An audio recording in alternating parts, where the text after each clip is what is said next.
thing about self-discipline is that it is necessary for everything you do in your life. You have to be self-disciplined.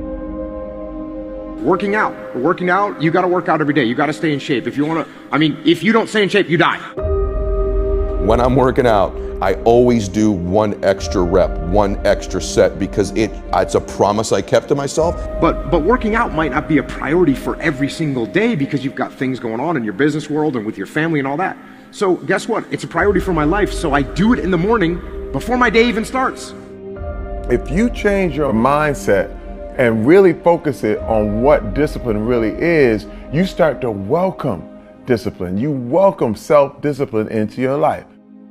And here's the biggest thing. It's a pattern. It's a pattern I keep of me. I always do a little extra. I always go the extra inch. And the quickest and easiest place to do it is the gym, because I can always grab one more weight, one more set. And here's what it does. It shifts your identity. The benefit of discipline in my eyes has always been that through discipline, I get things done. I do it in the morning before my day even starts.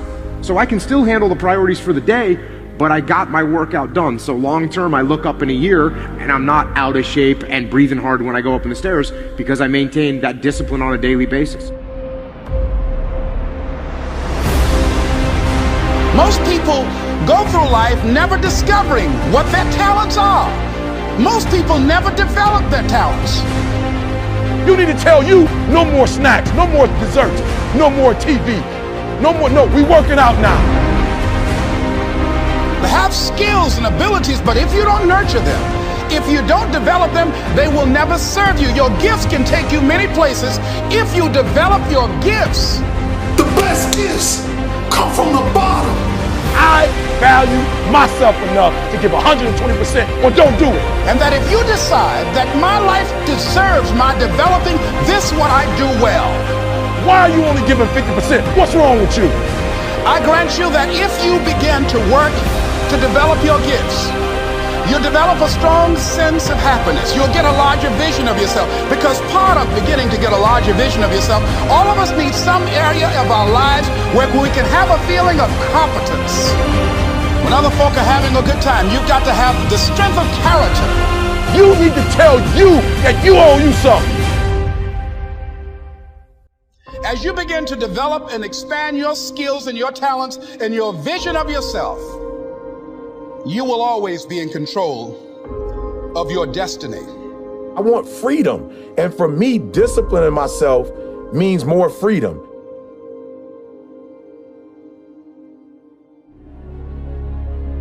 It's so easy to be great nowadays because everybody else is, most people are weak.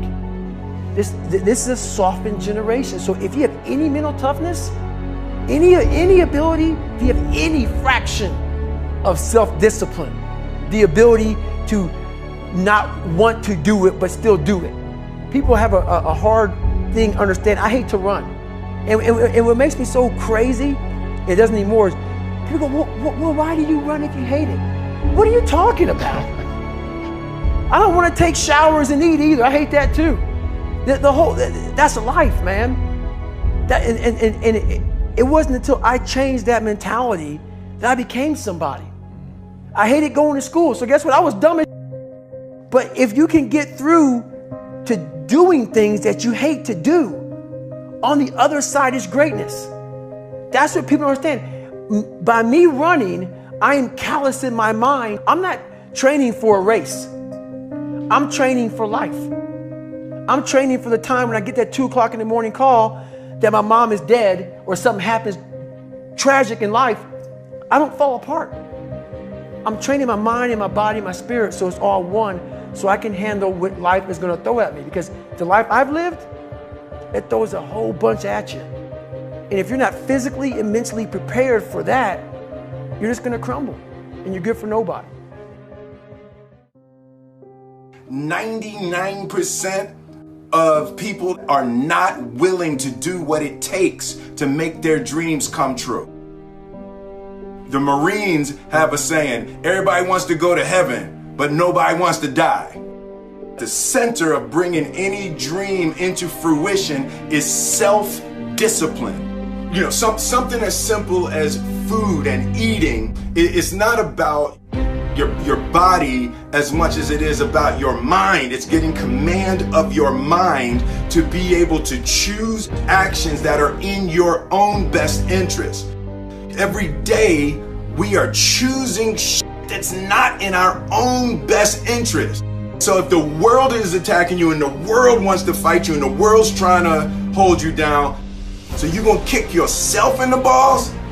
So you're gonna stop yourself from getting what you dream. And I think the word discipline has kind of gotten a bad name. We think about it in terms of punishment. I'm not talking about discipline in that way. I'm talking about discipline in the sense that you forego immediate pleasure for the exchange of long-term self-respect. I believe that self-discipline is the definition of self-love. That when you say that you love yourself, that means that you have behavior towards yourself that is loving. Self-discipline is the center of all material success. You cannot win the war against the world if you can't win the war against your own mind.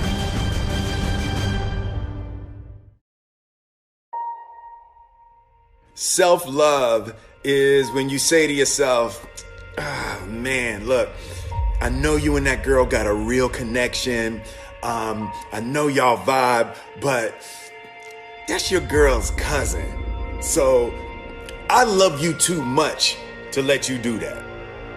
It's like you say to yourself, hey man, look, I know you want to eat that pizza and it'll be really good, but I can't let you eat that, man, because if you eat that pizza, you're going to feel like shit, and I love you too much to let you eat that.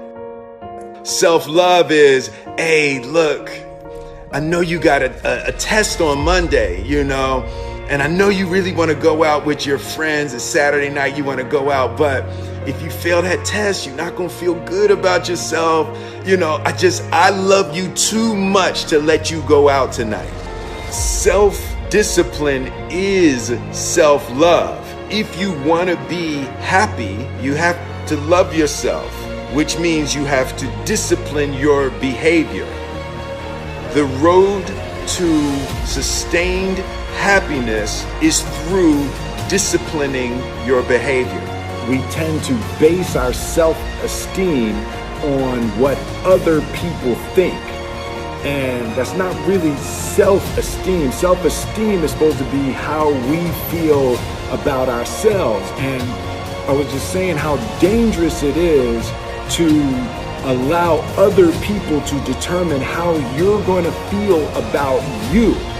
And it's kind of like looking into a broken mirror. You're going to look in a broken mirror and then change your face to try to look good in this defiled, busted, broken mirror. And it just, other people's opinions is a really way to determine how we feel about ourselves.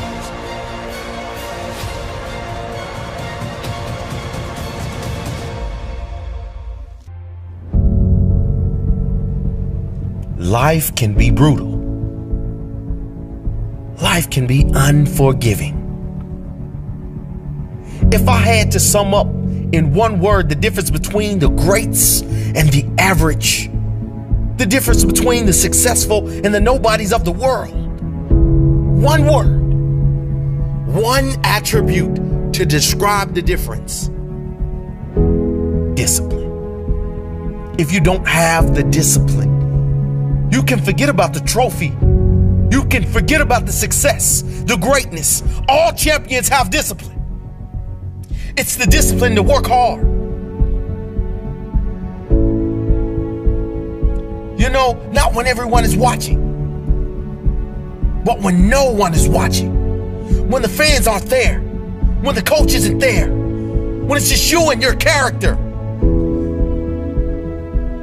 The discipline to eat strong, healthy foods when you have other tempting options. When those around you might not be so strong. The discipline to say no when those around you choose to be average.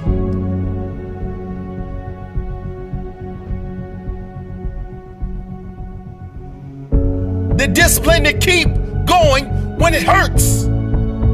Because life doesn't give you what you want, it gives you what you deserve. And if you haven't worked for it, if you haven't sacrificed for it, if you haven't given your all, then you don't deserve it, and you won't get it. Push through the pain. On the other side is growth. When pain comes, that means it's time to show character. Show me your character. Remain disciplined. Stay strong. When it all seems hopeless, keep plugging away. Nothing can stop you if you don't stop for anything. Don't stop for anything. Never break your discipline. Remain faithful to yourself and your vision. When it gets painful, push harder. Push through the pain. You gotta have the discipline to do 11 when your opponent stops at 10. The discipline to keep going when it hurts. Because life doesn't give you what you want. It gives you what you deserve. And if you haven't worked for it, if you haven't sacrificed for it, if you haven't given your all, then you don't deserve it. And you won't get it. Show your character. Remain disciplined. Stay strong. Don't say why the pain. Don't say why me. Say try me. Say, is that all you've got? Give me more. Keep plugging away when there seems to be no hope of victory. When you don't see the results, hang in there. Be strong. Be brave. Remain disciplined. And your time will come.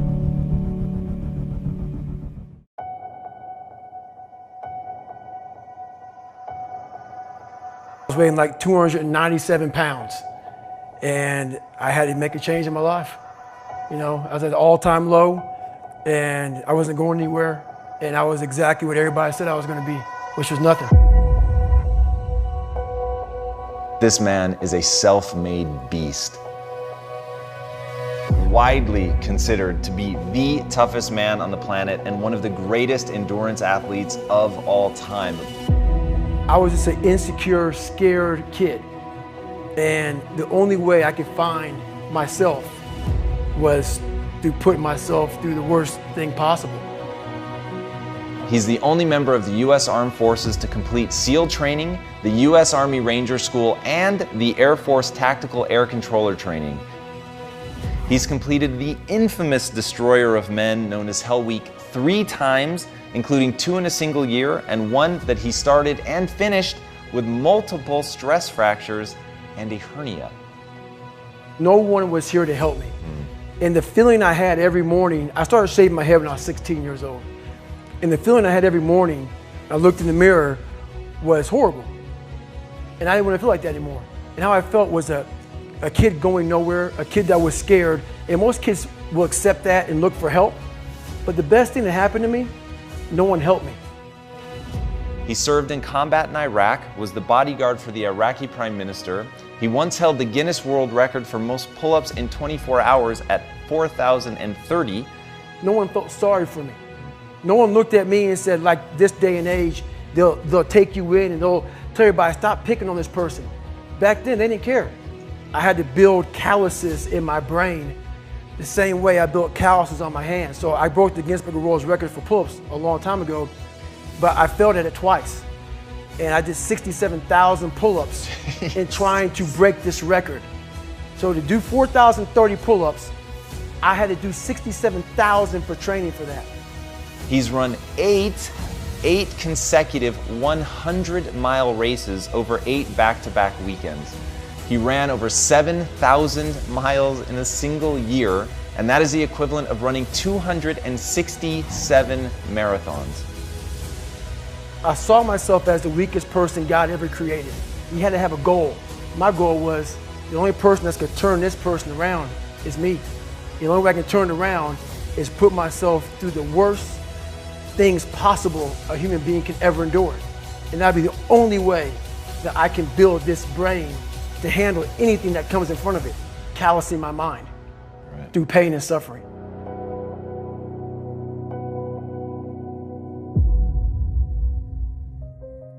The only way you're ever going to get to the other side of this journey is you have got to suffer to grow. To grow, you must suffer. I'm afraid of my shadow. How can I overcome that? Go in the military, get your kicked, do things you hate to do, be uncomfortable every day of your life. Roger that. I'm not the smartest kid in the world. Okay. Instead of somebody saying, oh no, you're smart. No, don't say that to yourself. I said to myself, no, I'm a dumb motherfucker. Okay, roger that. How you get smarter? Educate yourself. So the things that we run from the truth. We're running from the truth, man. So the only way I became successful was going towards the truth. As painful and as brutal as it is, it changed me. It allowed me to become, in my own right, who I am today. If you can, for the rest of your life, live inside of yourself, stop listening to people who are calling you fat, gay, transsexual. Everything that is makes no sense. All these insecure people putting their insecurities on you, you gotta flush it out.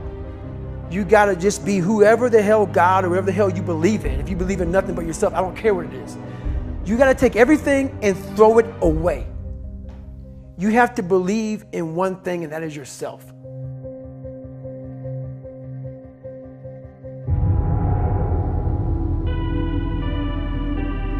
Around 97% of students are distracted by cell phones. Are you a part of that 97%?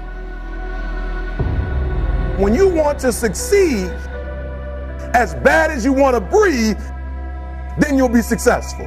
Whether your distractions are text messages, checking emails, surfing the web, playing games, or scrolling through social media, the fact remains that it is a distraction.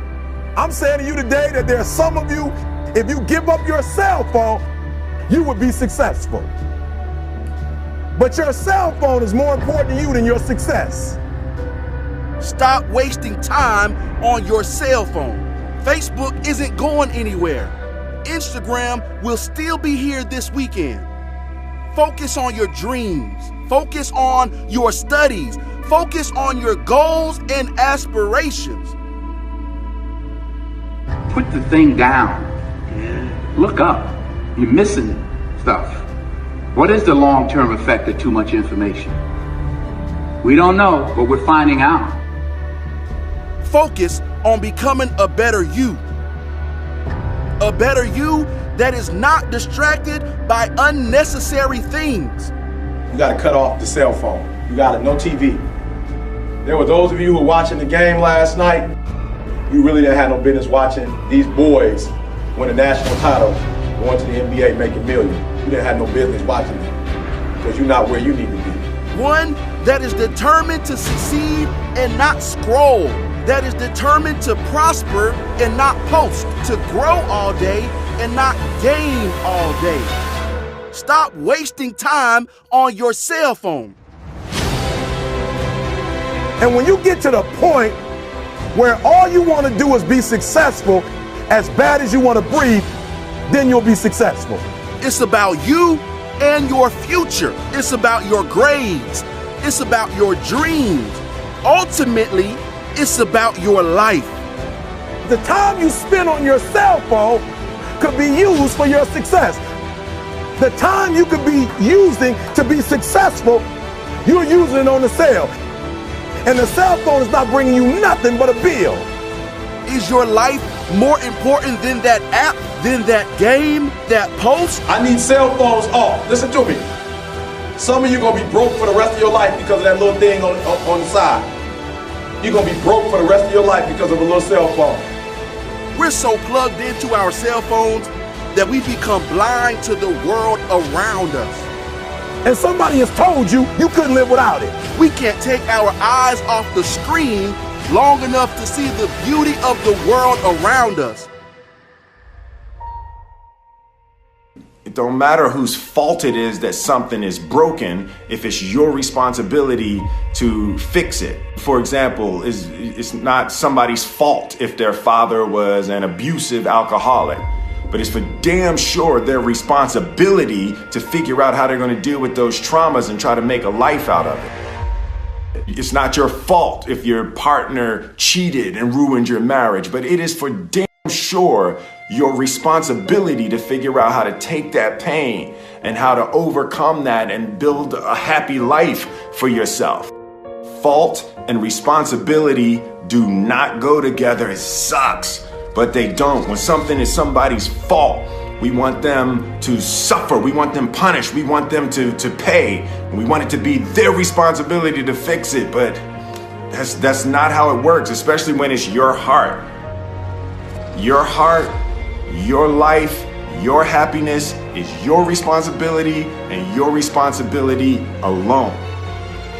As long as we're pointing the finger and stuck in whose fault something is, we're jammed and trapped into victim mode. When you're in victim mode, you are stuck in suffering. The road to power is in taking responsibility.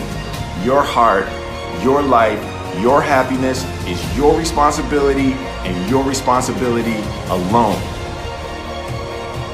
You can make a person smile, you can make a person feel good, you can make a person laugh, but whether or not a person is happy is deeply and totally and utterly out of your control. The prerequisite for spending time with any person is that they nourish and inspire you. They feed your flame. Look at your last 5 text messages. Are those people feeding your flames or dousing your fire? Put your phone down for just a second and look around. Look to the people around you. Are those people throwing logs on your fire or are they pissing on it?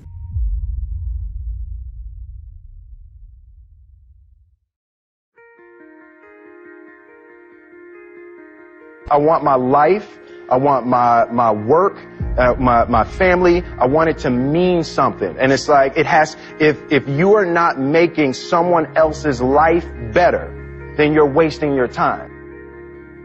The separation of talent and skill is one of the greatest misunderstood concepts for people who are trying to excel, who have dreams, that want to do things. Talent you have naturally. Skill is only developed by hours and hours and hours of beating on your craft. You don't try to build a wall. You don't set out to build a wall. You don't say, I'm going to build the biggest, baddest, greatest wall that's ever been built. You don't start there. You say, I'm going to lay this brick as perfectly as a brick can be laid. There will not be one brick on the face of the earth that's going to be laid better than this brick that I'm going to lay in this next 10 minutes. And you do that every single day. And soon you have a wall. And soon you have a wall. And I think psychologically, the advantage that gives me over a lot of people that I have been in competition with in different situations is it's difficult to take the first step when you look how big the task is.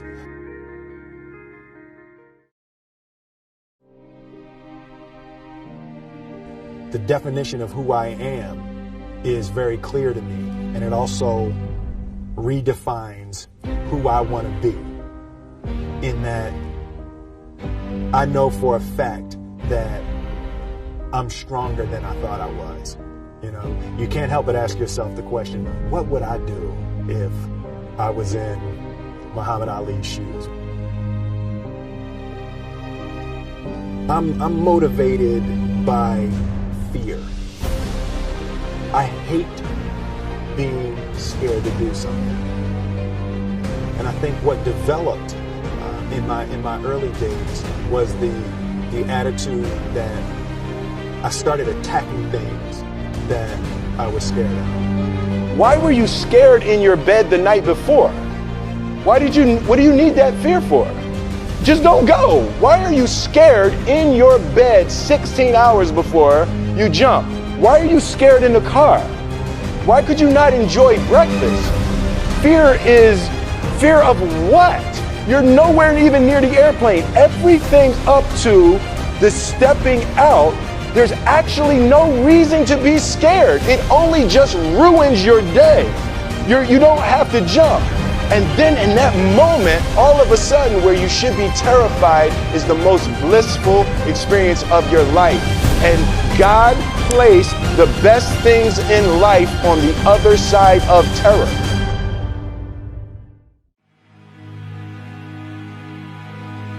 And they had the nerve to count you out. That's because they didn't understand that your motivation would never let you stay down for the count. It's times like these that we separate the real from the fake. And when it's like you can take a punch and bounce right back because you understand and know exactly what's at stake. It's times like these that we separate the real from the fake. And when it's like you can take a punch, bounce right back because you understand and know exactly what's at stake. It's money time, baby. And this is for all of the marbles. It's put up or shut up. Survive in advance. Win or go home. And that's why you spend all those hours grinding. That's why you spend all those hours pushing yourself to the limit. You spend all those hours running. That's why you spend all those hours sacrificing. You spend all those hours sweating because you know there will be no time for regretting, fretting, or letting yourself or your teammates down. See, you are bound and determined to enter into the realm of greatness that's reserved for you and only you. And so if the day ever comes that you're tired enough to quit, then I need you to act like a car with 4 flats and retire. I don't think you heard me. I said, if the day ever comes that you are tired enough to quit, then I need you to act like a car with 4 flats and retire. Next level success is reserved for those that are willing to not start counting the reps until it starts hurting. Not start counting the shots made until their arms are dead tired. Not start counting the sprints until they're already breathing hard. I heard a wise man say, it hurts, but it works. I say when it hurts, then and only then will you start receiving the perks, the accolades, the attaboys, the attagirls, the great jobs, the alley-oop lobs, the celebration parties with the lobster and shish kebabs, the hoisting of the banners, the sizing for the rings, the smiles, the hugs, and all of the love and respect in between. See, some of you out there, you in the dark. And you know what I need you to do for me when you're in the dark, right? Turn the lights on when I'm talking to you, because I don't think you heard me. I said next level success is reserved for those that are willing to not start counting the reps until it starts hurting. Not start counting the shots made until their arms are dead tired. Not start counting the sprints until they're already breathing hard. So just when they think you're about to throw in the towel, that's when I need you to recall all of the days that you went that extra mile. All of them days that your friends said you were foul, when you said you couldn't hang out because you were dialed in. You were locked in. You were in a zone. So you had to be strong because you knew the day would come when you would have to show the world that you could overcome any adversity, any obstacles, any hardships, any setbacks, because you were prepared for any and everything. And you understood that it would be impossible to run with them cheetahs when you're walking with the turtles. You understood that it would be impossible for you to run with the cheetahs when you were walking with the turtles. So your mindset is that of a track star, and that gives you the mental strength to leap over life's hurdles, to power through the speed bumps, to push through the roadblocks, and continue to grind past any and every obstruction that attempts to deter you from your ultimate goal of next level success. So the stresses of the world, you laugh at them. The dreams they say are out of your reach, you grab at them. The things they say you can't achieve, you take a stab at them. And when the bullies of life try to knock you out, you stick and move and you jab at them. I said the stresses of the world, you laugh at them. The dreams they say are out of your reach, you go and grab at them. The things they say you can't achieve, you take a stab at them. And when the bullies of life try to knock you out, you stick and move and you jab at them. And on the rare occasion that you take a punch from life and it knocks you down, you dig deep, and then you dig deeper, and then you dig even deeper. because you understand that this is the moment to pick yourself up, push through with determination and grit because of all your resilience, commitment, hard work, perseverance. You have now put yourself in position to show the world that you got that dog, and your inner dog has no quit. I said this is the moment to pick yourself up and push through with determination and grit because of all your resiliency, commitment, hard work, perseverance. You have put yourself in a position to show the world that you got that dog, and your inner dog has no quit. I hated jumping out of airplanes. I hated shooting guns. I hated the job as a Navy SEAL. But I did it because I wanted to change myself. Everything I do, I'm not really comfortable doing. But if you choose to go that route, to go be a Navy SEAL, you might as well go be the hardest mother in the world. Because if you're choosing to do something, you have two routes. You can go there and be a little weak person and get through barely, and that's your reputation. Or you can go through the hardest guy you can possibly be, and that's your reputation. So my whole thing is, if you're gonna choose to open that door in Iraq or Afghanistan, open the mother and go in hard. Because they're gonna remember you by slowly opening it and peeking in. So if you're gonna open it, and you made the mind to open it, don't crack it open. Open the door, go in. That's with life. If you're choosing to do something, attack it. Because they're gonna remember you as not attacking it. So I want to be remembered. You can hate me, but there's one thing you can't say about me. I didn't attack it. So that's the mentality to have. If you're gonna do something, you might as well attack it, because you can do it anyway. Right. Who on this earth would still be going right now? You are. You are.